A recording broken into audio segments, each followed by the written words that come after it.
I'm Emma Carter. I'm 34 years old, a corporate compliance director in Dallas. And looking back, I realize I should have seen it coming. My brother always did whatever it took to win, no matter who he crushed along the way. My job is built around rules, ethics, quiet fixes that no one notices except when I make mistakes. I've always been the one smoothing things over, the family diplomat. I'd send birthday cards even when I was angry. I'd call Mom every Sunday no matter how busy work got. I believed in keeping the family together even when it was splitting at the seams. Growing up, my older brother Mark was the golden boy, charming, sharp-tongued, able to talk anyone into anything. He had this way of making you feel like you owed him something. He liked control. He liked the upper hand. I left home at 22 to build my own life. It wasn't glamorous, but it was solid. I liked knowing where the lines were drawn. I thought everyone in my family valued those same lines. That was my mistake. Our parents, Linda and George, spent 40 years in the same modest house. A creaky colonial with peeling shutters and the comforting smell of lemon polish. It was their safe place. Our safe place. I thought it would always be there for them. When Mom called me one morning, her voice shaking, I didn't yet know what Mark had pulled, but I could guess. And even before she got the words out, I felt a cold certainty settling in my chest. I'd always kept the peace, but I knew then I wasn't going to this time. My parents were the kind of people who made do. Mom clipped coupons until the ink wore off the paper. Dad fixed the furnace himself every winter. Their house wasn't grand, but it was theirs, 40 years of mortgage payments, scraped together repairs, and memories packed into every corner. They'd always planned to leave it to us. It was supposed to be the family's anchor, a place my own kids would one day visit, running up and down those narrow stairs, just like Mark and I once did. But Mark saw things differently. He was always the favorite, though Mom and Dad would have denied it if you asked them outright. When he got into business school, they dipped into their retirement savings to help.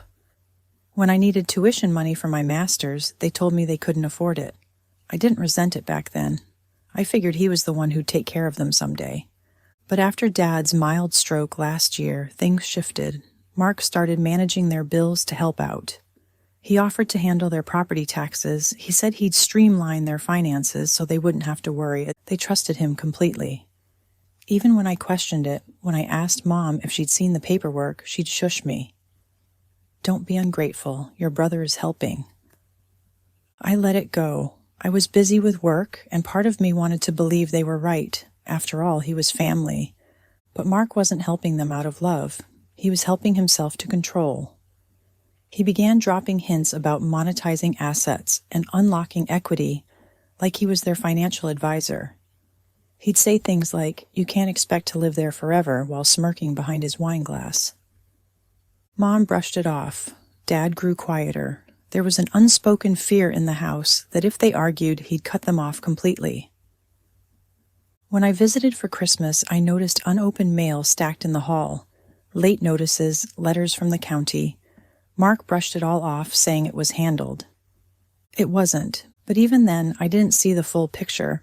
I thought he was careless, maybe greedy, but not cruel enough to pull the rug out from under them completely. That illusion didn't last much longer. Because when Mom called that morning, shaking and crying, I realized he hadn't just been managing their finances. He'd been maneuvering them out of their own home. He didn't see them as parents anymore, just an obstacle in his way. It started with a letter, a formal, cold notice posted on their front door while they were out buying groceries. It used legal language, notice to vacate, renovations required. Possession within 30 days. Mom found it first. She didn't even understand what it meant at first. She thought it was a mistake. Mark didn't answer her calls for 2 days. When he finally picked up, he acted surprised, said it was just a formality so he could get city permits for the updates he wanted to do for them. Told her not to worry, he had it under control. Mom believed him. Dad didn't. He didn't say it aloud, he just folded the letter, put it in his wallet, and stopped talking for hours at a time. I'd never seen him so quiet. Mark stopped coming by. No dinners, no check-ins. He'd been practically living there before, always helping, always managing. Suddenly he was too busy. When Mom asked him about the renovations, he told her vaguely about plans for new siding, a new roof, but there was no contractor, no plans filed with the city. She asked if they should pack anything. He said yes, just in case, and then didn't call again. 30 days passed. An agent showed up with a clipboard and an apologetic smile, saying they were required to leave that day. The house had officially transferred into Mark's LLC for improvements, and any dispute would have to go through civil court. Mom panicked. She called me at work, crying so hard I could barely make out her words. I told her to calm down, to put the agent on the phone, but it was too late. He'd already handed them a printed sheet about tenant resources and left. They had to go. They packed in 3 hours, old clothes, family photos, my father's medication. They left behind furniture they couldn't carry, books Dad loved, Mom's cherished kitchen mixer. They didn't have anywhere to go. Mark didn't answer. I took them in that night. I remember opening the door and seeing Mom clutching a cardboard box like it was a lifeline. Dad's eyes were red, but he didn't say anything. He just sat down in my hallway and buried his head in his hands. I made them tea, trying to keep my voice calm, even as my hands shook. When I finally got Mark on the phone, he sounded annoyed. "You're overreacting," he said. "They had to move so I can fix it up. It's not my fault they're being dramatic."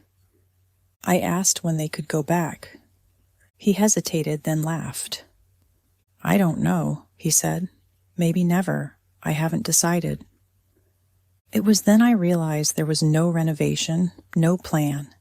He just wanted the house. It was an asset to him, a chance to cash out, flip it, leverage it for something bigger. He didn't see Mom and Dad as people to protect, just liabilities to clear off the books. I listened to him ramble about property values while my parents sat in my living room, homeless in their 60s, looking small and defeated. Something in me snapped. I didn't yell at him. I didn't threaten him. I just listened quietly until he hung up. Then I turned to my parents. I remember Dad looking up at me, voice cracking as he asked, "Where do we go now?" That's the moment I decided I was going to get their house back. And if Mark thought I was too soft, too careful to do it, he was about to learn exactly how wrong he was. Those first nights with them in my apartment were the hardest. My mother, who used to hum while making dinner, sat in silence at my table. She'd stir her tea without drinking it, eyes fixed on nothing. Dad was even worse. He'd always been proud, almost stubborn about taking help. Now he just stared at the floor, shoulders slumped, mumbling apologies under his breath. I tried to keep things normal. I made dinner, offered them my bed while I took the couch, pretended this was temporary. But they weren't fooled. They felt like burdens in their own daughter's home. And I hated Mark for that. The worst part was how calm he was about it. When I texted, he replied with dismissive, clipped answers. He told me they needed to move on, that they'd get over it eventually. "They don't need a house that big," he wrote once. "It's inefficient." I nearly threw my phone across the room. I tried talking to Mom. She shook her head. "Don't fight with him," she whispered. "He's still your brother." Dad didn't say anything, but when I offered to help him move boxes into my storage unit, he lost his grip and collapsed into tears. "This was supposed to be our home," he sobbed. "I built that fence with my own hands." That night, I couldn't sleep. I sat at the kitchen table with my laptop open, staring at the county property records. Mark's LLC name sat there in black and white. He hadn't even bothered to hide it. He'd filed the transfer paperwork a month before he gave them the eviction notice. He'd planned it. Every helpful payment he made, every bill he managed, every time he told them not to worry about reading the fine print. I felt sick, but I kept reading. I started pulling tax records, sale histories, state business filings. I wanted to see every lie laid out in legal language. And the more I read, the more I understood. Mark didn't just want money, he wanted power. He wanted to prove he was smarter than everyone else, even our parents. It was a game to him. He was betting I wouldn't do anything, that I'd be too polite, too conflict-averse, too good to fight back. That's when I stopped crying. I went to bed with a plan forming in my head. The next morning, I called in sick to work. I drove my parents to a diner for breakfast and tried to make them eat something. Then I dropped them at a local senior center to talk to a counselor about housing resources because even though I had them with me for now, they deserved a real plan. And I drove straight to a lawyer's office. I wasn't going to scream or beg. I wasn't going to stoop to Mark's level, but I was going to beat him. On paper, in court if I had to, or even better, at his own game. I remember sitting in that lawyer's chair, hands clasped in my lap, voice calm but shaking with rage. I need to know every legal way I can undo what my brother did, I said. The lawyer blinked, then nodded. Good, she said, because there might be a way. The lawyer's name was Julia. She was direct, no nonsense, the kind of person who didn't flinch when I laid out everything. I handed her the folder I'd printed with property transfers, county tax notices, emails between Mark and my parents. She flipped through it in silence, eyebrows rising. He set up the LLC in advance, she said finally. Your parents didn't realize they signed over their share? They trusted him, I said flatly. Julia exhaled. It's ugly, but it's not necessarily airtight. Your parents are on the original deed. They may have been coerced or misled. That gives us leverage. She explained how we could challenge the transfer in court, but litigation could take years. It would drain my parents' savings and mine. Then she paused. Or, she said slowly, you could buy him out. I frowned. He won't sell. Julia smiled thinly. Everyone has a price, and you don't have to let him see you coming. That idea stuck in my head all the way home. I spent that night crunching numbers on my living room floor while my parents slept in my bed. My savings weren't enough, not even close. But I had equity in my own condo, a decent credit score, a small investor group I'd worked with once on a side project. I called them the next day. I told them I needed bridge financing and I was willing to pay interest. They asked what for. Family matter, I said. Within a week, I'd lined up the money, enough to make an offer Mark couldn't easily dismiss, even if it was below market value. Meanwhile, I went back to Julia. We drafted a letter of intent to buy. Formal, legal, unambiguous. Mark wouldn't see it coming. He thought I was too nice, that I'd stay out of it. So I played the part. I stopped arguing with him over text. I stopped threatening lawyers. I sent casual messages asking how he was doing. I said Mom and Dad were settling in with me. He got smug again, told me I should thank him for forcing them to move, that they'd have died in that old house if he hadn't intervened. I smiled at my phone. Then I sent Julia the green light to proceed. In private, I kept Mom and Dad out of it. They were too hurt, too exhausted. Mom asked why I was always on the phone, why I was meeting work people so often. I lied. Just busy season, I said. But inside, I was keeping score. Every sleepless night they spent on my couch. Every time Dad apologized for being there. Every time Mom cried over a recipe she couldn't cook without her old stove. I wrote it all down, a ledger of debts Mark didn't know he owed, and I planned to collect every last one. Once the financing was secure, everything became a waiting game. Mark didn't know I had the money lined up. He didn't know I had a lawyer ready to file suit if he refused to talk. I stayed silent. I let him think he'd won. He posted pictures on social media of dinners out, new suits, fancy cocktails. Always captioned with things like closing deals or winning. It made me sick to look at them. But I forced myself too. I wanted to see how confident he was, how blind. Meanwhile, Julia filed quiet paperwork with the county signaling our interest in buying the property. Nothing public enough to tip him off, just enough to tie up his options if he tried to sell to anyone else. She also sent him a letter of intent, polite, formal, A real offer at market value. He ignored it at first, so I waited. And while I waited, I made sure my parents were okay. I got them a small one-bedroom sublet for the time being so they wouldn't have to stay on my couch. I told them it was just until things settled down. They believed me. They didn't know I was already negotiating to buy back their home. Mark finally called me about 3 weeks later. "You're serious about this offer?" he said, sounding amused. "Yes," I said calmly. "You can't afford it," he taunted. "I can," I said. He paused. He didn't expect that. I could hear the wheels turning. I didn't gloat. I didn't yell. I just let the silence stretch, the tension thicken. He finally told me he'd think about it. That's when I knew I had him. He wasn't laughing anymore, but I didn't rush him. I wanted him to stew in it. Julia and I kept everything official. Emails, contracts, nothing personal, no emotional leverage he could twist. If he refused, we were ready to sue for fraudulent transfer on behalf of our parents. Julia had the drafts ready to file, but I didn't want a court battle. I wanted him to sell, to admit defeat, to sign the papers himself. So I stayed quiet. I stayed polite. And behind the scenes, I watched every door he tried to open close in his face. His LLC couldn't get a better buyer. He couldn't flip it without clearing title issues. He was cornered, and he knew it. He finally agreed to meet in person. We sat in a conference room at Julia's office.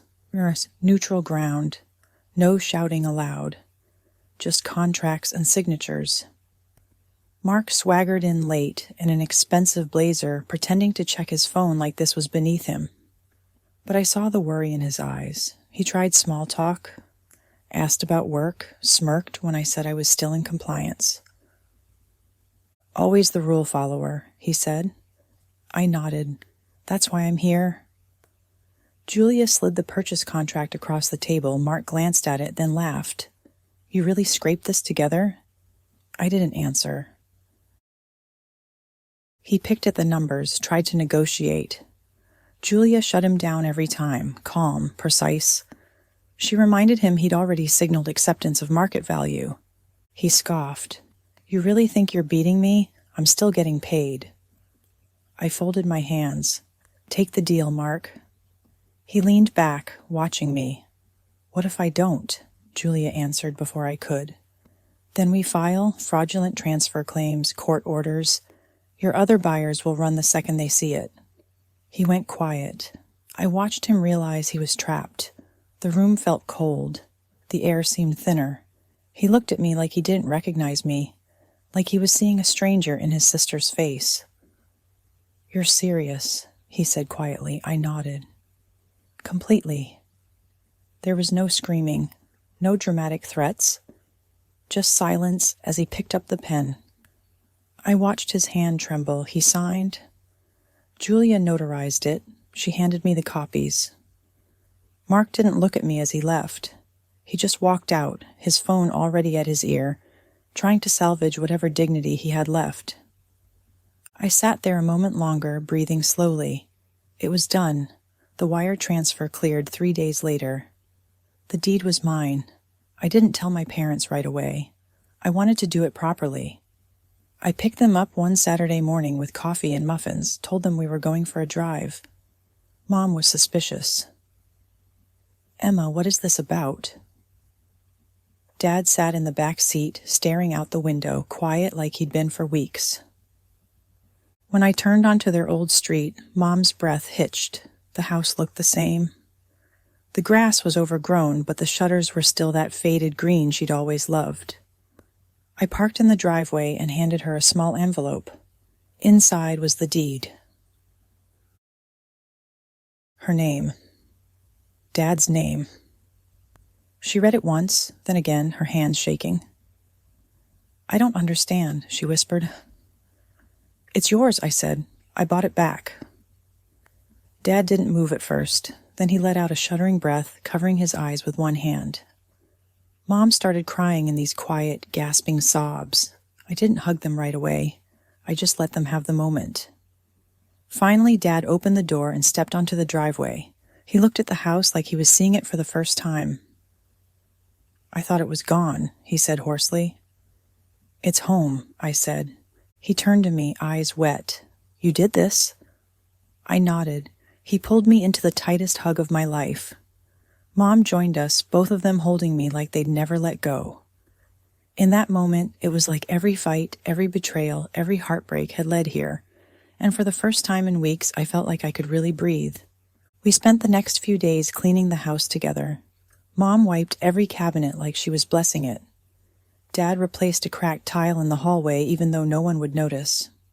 I painted over the scuffs on the door frame where Mark and I used to measure our heights. It wasn't about fixing the house, it was about reclaiming it. I didn't say anything to Mark after that. I didn't need to. He got his money, he moved on. But he lost the thing he really wanted, the power to decide where they belonged.